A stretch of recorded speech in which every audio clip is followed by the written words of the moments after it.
একটা নতুন ব্লগে আপনাদের সবাইকে স্বাগতম জানাই। আজকে আমরা গেছিলাম ঠাকুরনগরের মেলাতে। 2025 সালে ঠাকুরনগর মেলার আজকে প্রথম দিন। যদিও প্রথম দিনে আমরা কখনোই এখন আর যাই না, ছোটবেলায় যেতাম। প্রচুর ভিড় হয়। বেশ কয়েক বছর হয়ে গেছে মেলায় যাওয়া হয় না। আজকে ভাইয়ের জোরাজোরির জন্যই মেলার উদ্দেশ্যে আসা হয়েছে। এখানে যে সমস্ত ভক্তদেরকে দেখতে পাচ্ছেন তারা কেউ কিন্তু এখানকার লোকাল বাসিন্দা নয়। যারা এখানকার লোকাল বাসিন্দা তারা কিন্তু এখানেই কাছাকাছি কোথাও আছে বাড়িতে।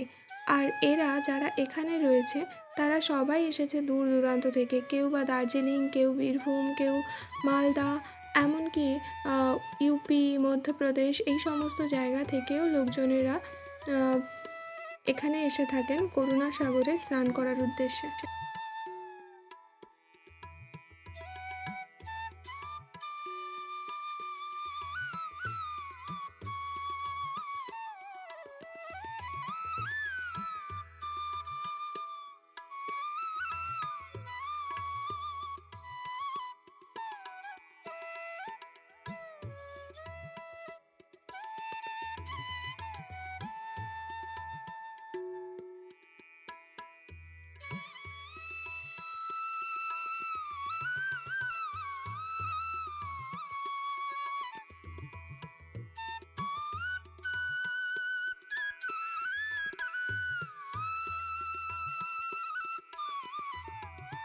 তবে ঠাকুরনগরের মেলা প্রথম দিন যে পরিমাণে ভিড় হওয়ার কথা সেই তুলনায় কিন্তু কমই ছিল।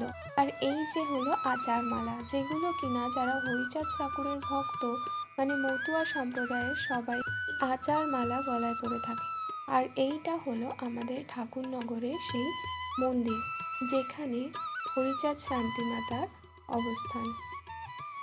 আর ঠিক এই মন্দিরের পাশেই রয়েছে সেই কামনা সাগর, যেখানে সবাই পুণ্য স্নান করতে আসে। যদিও সেটা দেখতে খুবই ছোট পুকুরের মতো, কিন্তু যারা ভক্তি সহকারে এত দূর থেকে আসছে তাদের কাছে এটা একটা পুণ্য স্নানের জায়গা।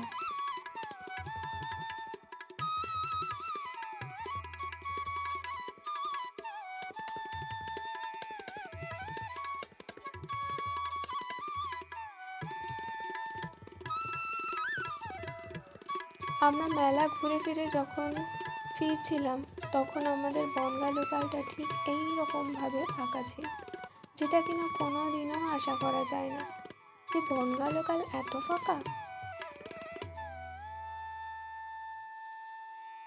আজকের ভিডিওটা এই পর্যন্তই। সবাই ভালো থাকবেন, বাই।